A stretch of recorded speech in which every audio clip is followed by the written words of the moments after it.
Good evening, everybody. My name is Pingamo, and welcome to my channel. Oh boy!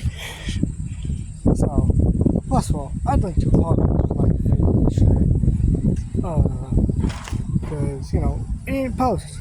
Or I couldn't post it because it was like a 12-minute video. And normally these videos come up to around 15 to or around 14 to 15, and can't have a video that's under 12 minutes. That's just ridiculous. But welcome. Today I've got Elf Tribe news for you. And yeah. So, of course, since I haven't done a recap in a while, let's do a full-on recap of the current Elf Tribe Rewritten storyline. First of all,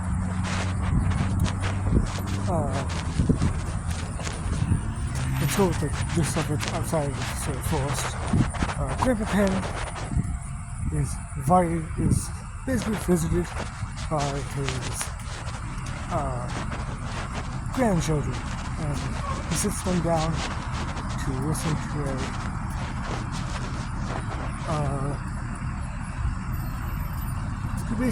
to a story that from his past.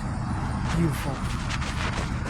And he sits them down and ready for them to listen to Elf Tribe.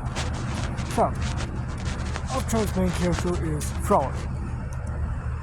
Frolic is this young elven boy who, at some point, his father started to verbally and physically abuse him, which caused Frolic to, at some point, just run off.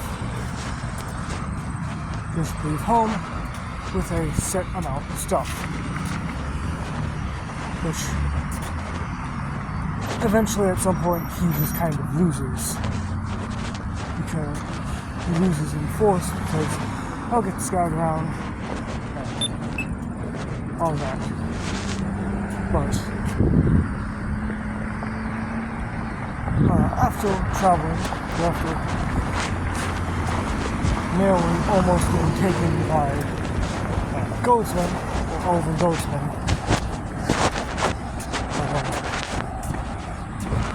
he meets one of the first of a couple teammates. Hopefully two, who knows, either way. Frolic meets this new character, that is Penn. Well, it's Penn and his cat. And Penn is strumming on a guitar, because why not? And eventually joins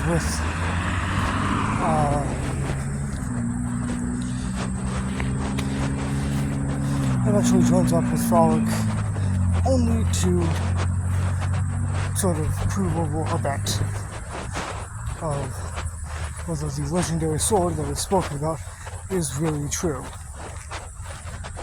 And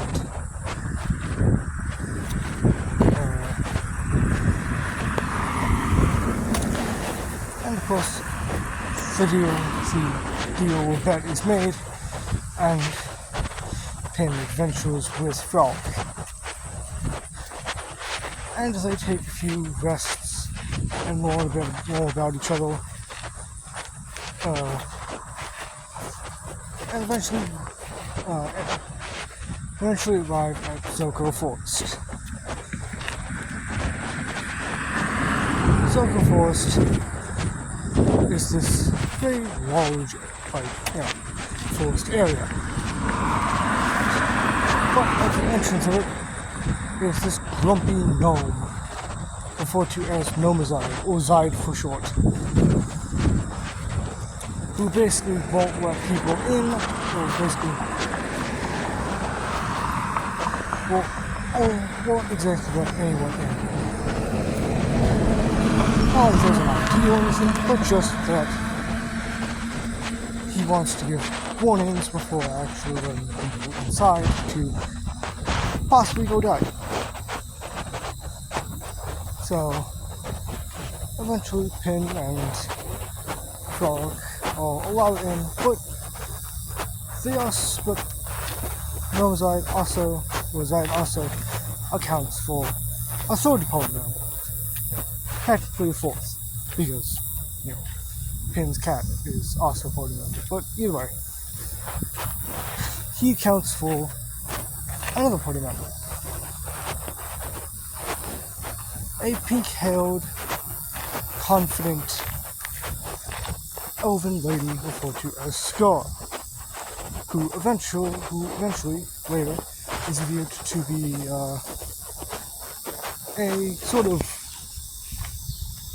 be a princess who did not want to be a princess,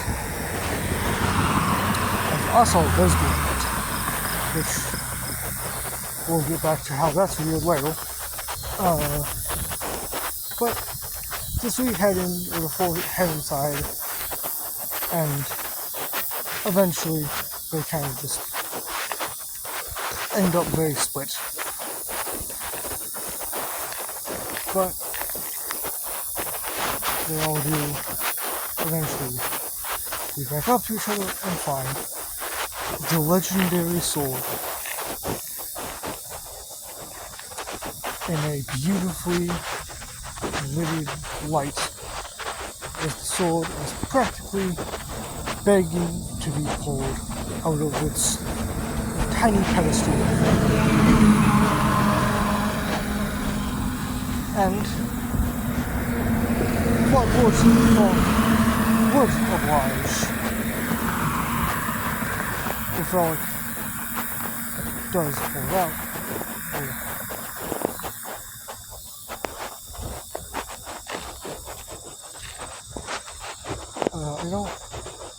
I don't think he does pull out the sword, but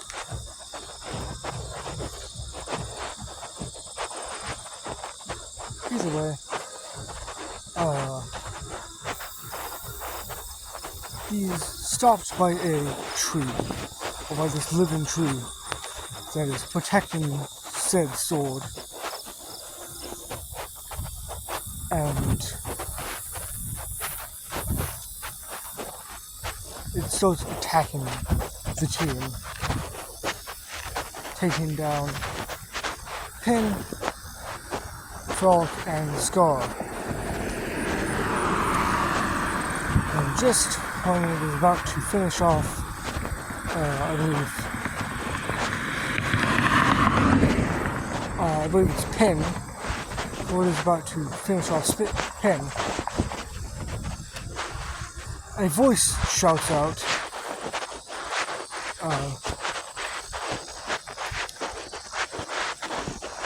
I believe it's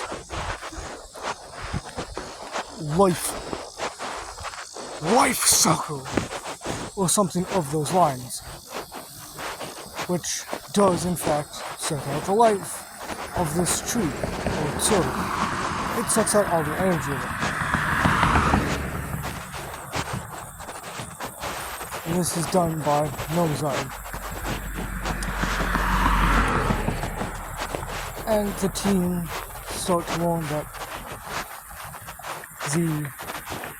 this legendary sword is also owned by, or that this legendary sword ended up in that pedestal because the person who attacked the tree was, well,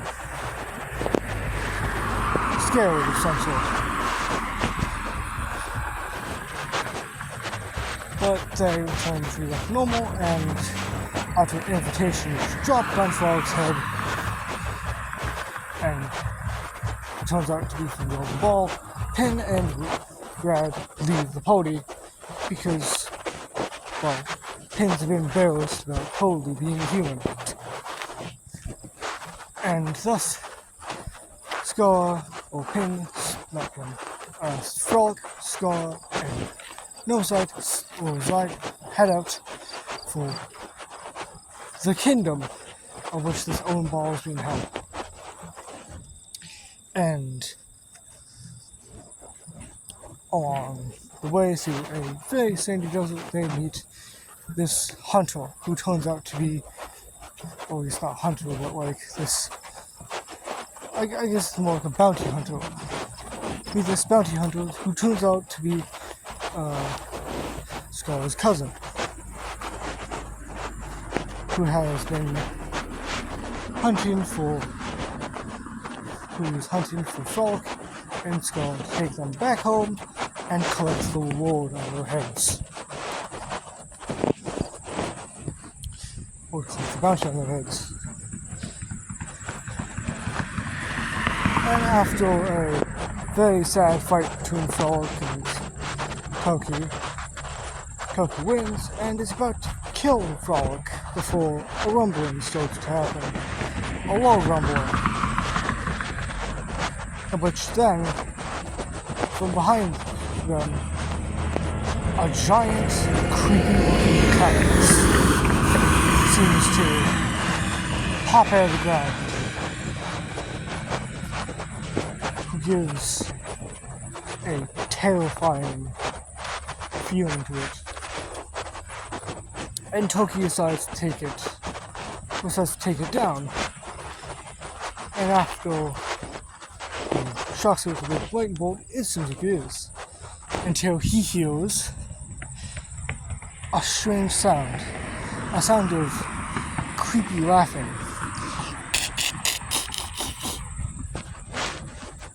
And next thing you know, this thing's eyes roll back in. And it starts to attack again. But after some teamwork with Frog and Toki, they take down the cactus, and boom, Toki also joins the party and also takes off his mask. Which then brings us to our new part, which then Toki, Frog, Scar, and Zide have entered into the kingdom and have settled. And Toki starts talking about how it's nice to be home again. And Scar is not very happy about being home. Because everyone is looking for the fact that she is also a princess. Which Toki is about to mention some kind of reason she ran away, but she interrupts him. But eventually, she has to tell Frog and some of the others either way. And that's kind of where it stopped, because the secret has not even been revealed yet. Toki knows it, but Frog and Zide do not.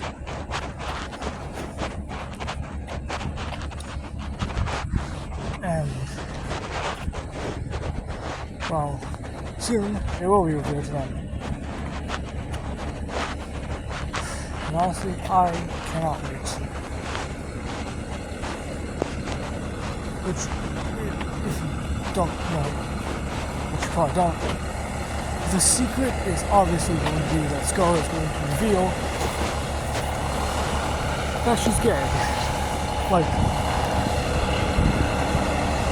And the reason why is because they're going to have a really fun bit planned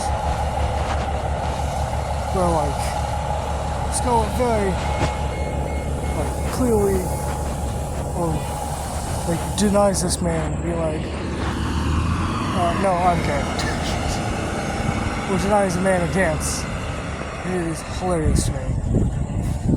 But, that's all for now. Remember to like and subscribe. And I hope you enjoyed. Please, do shit.